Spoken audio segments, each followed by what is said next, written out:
அன்பு அன்புகளே, தெய்வமே, அன்பே தெய்வம் என்று சொல்வார்கள். அந்த தெய்வத்திற்கும் அன்பான உங்களுக்கும் என் வணக்கம், காலை வணக்கம்.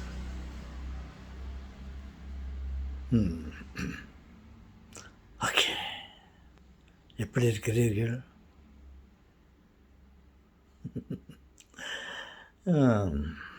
எல்லோரும் நன்றாக இருக்க வேண்டும் என்று நான் ஆசைப்படுகிறேன்.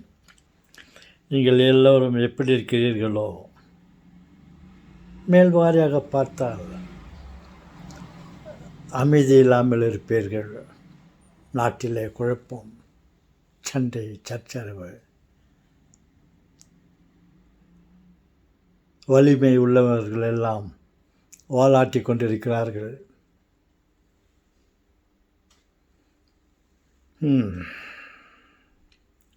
நாம் எப்பொழுது ஒரு தாய் மக்களாக பிறந்துவிட்டோமோ, நாம் எல்லோரும் சமமாக இருக்க வேண்டும். கடவுள் ஏதாவது தவறு செய்துவிட்டாரோ என்று நான் யோசிக்கிறேன். நான் என்ன தவறு செய்தேன், அதுதான் எனக்கும் புரியவில்லை அப்படின்னு அவர் சொல்கிறாரு. ஓகே, யாரும் தவறு செய்யவில்லை, தவறி செய்து விட்டார்கள் என்று சொல்லலாம். சரிங்க தாத்தா, நீங்கள் என்ன சொல்ல வரீங்கோ? நான் எல்லோரும் சமமாக இருக்க வேண்டும், ஏற்ற தாழ்வு இருக்கக்கூடாது. எப்படியோ கடவுள் நமக்கு நாம் பிறப்பதற்கு அம்மாவின் மடியை கொடுத்து விட்டார். என்ன தாத்தா? நாம் பிறப்பதற்கு தாய் தன் மடியை கொடுத்து விட்டார். வாழ்ந்த பிறகு சாவதற்கு எல்லோருக்கும் 6 அடி நிலத்தை கொடுத்து விட்டார் சொந்தமாக. எஸ், அப்படி இருக்கும்போது ஏன் இந்த ஏற்றத்தாழ்வுகள்? அப்படி என்று நான் யோசிக்கிறேன்.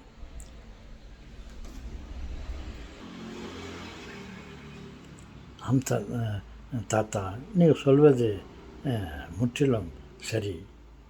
கடவுள் நம்மை பிறக்க வைத்து விட்டால் நமது தாயின் மடி வழியாக நாம் இறந்தவுடன் நாம் அமைதியாக இருப்பதற்கு 6 அடி நிலத்தை கொடுத்து விட்டார்.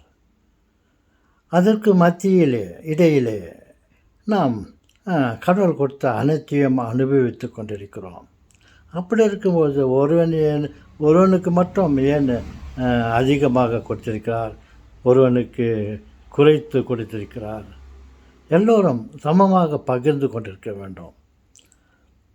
பணக்காரர்கள் எல்லாம் ஏழைகளாக ஆக வேண்டும். ஏன் தாத்தா? ஏழைகளெல்லாம் பணக்காரர்களாக ஆக வேண்டும், ஆனால் நல்லா இருக்குமான்னு ஏன் நீங்கள் யோசிக்கல தாத்தா? நான் யோசிக்க மாட்டேன்னு சொல்லுங்களேன். உண்பதற்கு உணவு இருந்தால் போதும், உடுப்பதற்கு உடை இருந்தால் போதும்.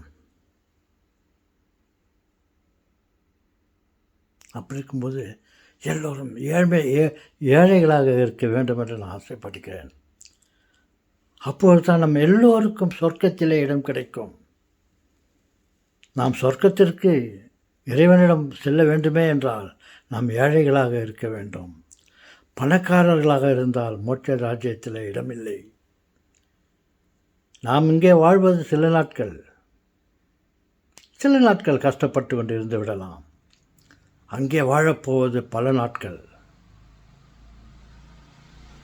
எப்பொழுதும் இறைவன் இடத்திலே நாம் வாழ ஆசைப்பட வேண்டும். அப்படி என்றால் இங்கே நம்ம எல்லோரும் ஏழைகளாக இருந்துவிட்டு அங்கே போய்ட்டு ஏழைகளுக்கு மோட்சராஜம் திறந்திருக்கிறது என்று சொல்கிறார். அப்படி இருக்கும்போது எல்லோரும் ஏழைகளாக இருந்து இறந்து விடலாம் என்று ஆசைப்படுகிறேன். ஓகே, சொல்லுங்களேன். என் எண்ணத்திலே இருப்பதை நான் எடுத்துரைத்தேன்.